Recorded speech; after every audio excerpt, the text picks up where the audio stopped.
So to sum up what's good about Heavy Rain, there's the story, which really has it all. You have the suspense, mystery, action, emotion. There's the branching storylines, giving you the ability to play out scenes in different ways to see how it affects the overall flow of the story, and of course eventually the end. There's the innovative gameplay. Now, not to say that the gameplay is difficult, and some of the things have been done before, but the things that are new, I can see actually being used in other games in the future, even games in other genres. There's the impressive character modeling and environments. Really, for realistic looking type games, Heavy Rain has kind of set a new bar, especially for the character models. There's the orchestral score. Again, fantastic. And the sound effects in terms of the rain.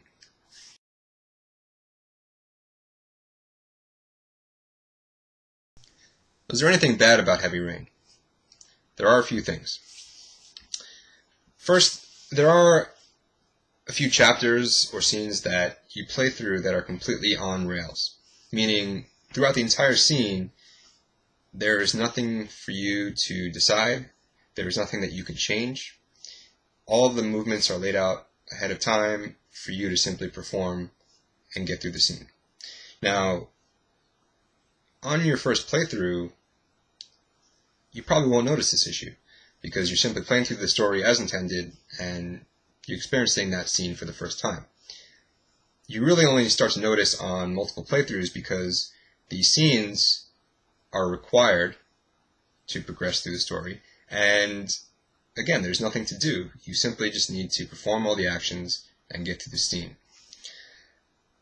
Can be a bit of a bore if you're working on multiple playthroughs.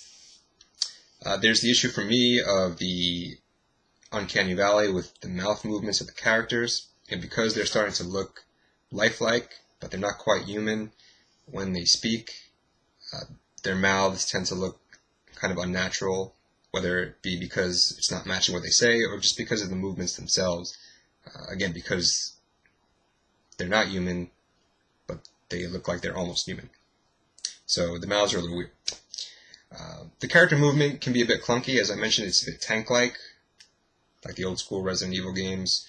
Even on my fourth playthrough, there are times when I'm still struggling to make my character move in the direction that I want them to move.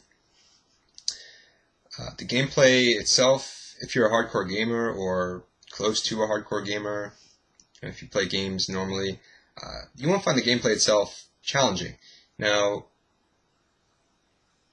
the game, again, is not necessarily intended to be a video game that we're used to. It's an interactive drama, but again, it can be an issue for gamers who are expecting a challenge. A lot of the time, it's not that big of a challenge to actually use or press the buttons when you need to. There's the voice acting, again, which I discussed earlier, where the accents of the characters, the European actors portraying American characters, bled through their lines, and some of the emotional lines didn't come across as emotional as they should have. There were a few graphical bugs. A couple times I saw characters walking completely through other characters, or a character walking through something in the environment. Not too big a deal though.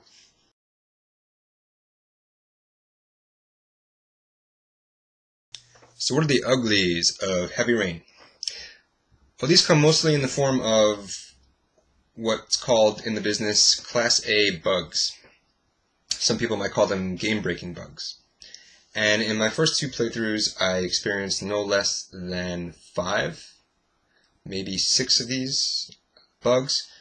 Class A bugs are bugs that require the user to either restart the game or restart their console.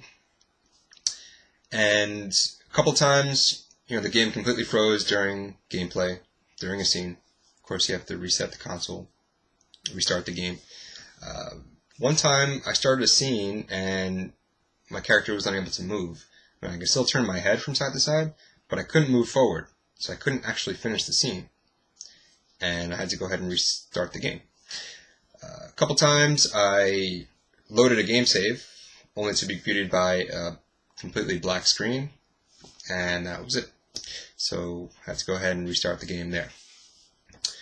So the game did ship with a few Class A bugs, or game-breaking bugs. This does happen from time to time. Sometimes you don't run into them. Sometimes you do. Another ugly Day 1 patch. This was kind of a sizable one too. Maybe this is a rant for another time, not necessarily in this review, but I just don't understand why developers can't ship a complete game out of the box, day one, to the consumer, without having to provide a patch on day one. This is becoming a bit too common these days. So that I don't like that at all.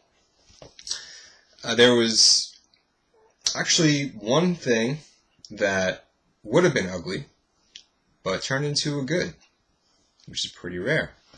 And that is the install to the PlayStation 3 hard drive. Now, a lot of PlayStation 3 games require you to install data to your hard drive before you're able to play the game. And these can be installs of upwards of 4 to 5 gigabytes. Not every game is that large, but a lot of games require this install. Now, what happens is with Heavy Rain, once the install begins, you see the progress of the install. It could be a few minutes, it's a 4 gigabyte install. But once that install screen comes up, the game provides you with a little message, and it says, retrieve the piece of paper that you received in your game case, which was this. If you saw my unboxing video, you saw me take this out and kind of give it a questioning look. Comes in here. And you then press the X button once you have this piece of paper, and step by step, it provides you with instructions on how to turn this piece of paper, you can see lines all over it, how to turn this piece of paper into a piece of origami, which will end up looking like the origami that's right on the cover there.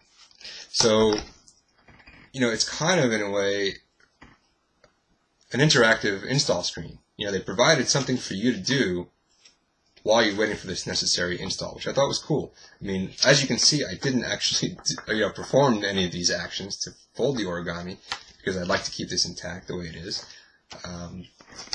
But, I would say that the amount of steps that I saw for folding this into the proper shape would probably take you the amount of time that you would have watched, or you would have waited for the entire install. Plus, then you'd probably want to put it somewhere in your house, and you have to find a spot for that, and when you come back, you're playing the game. So good job on that, Quantic and Sony. But that was kind of cool. But that's the review overall. I'm going to go ahead and sum it up, finish it up, wrap it up. I would say that, the game provides you with the opportunity to be, again, the director of your own murder mystery movie. It's going to take your emotions for a wild ride. It's going to allow you to experience some innovative ways to use your PlayStation 3 controller. If any or all of this sounds interesting to you, then I would go ahead and pick up Heavy Rain. Even if it doesn't, honestly, anybody that owns a PlayStation 3 owes it to themselves to at least play this game one time. Because it's different, it's exciting, and I'm not saying that there's going to be a whole new slew of games that are exactly like this, but it's different enough to warrant at least a try. So go ahead and either rent it, buy it, but definitely play it, and thank you for watching.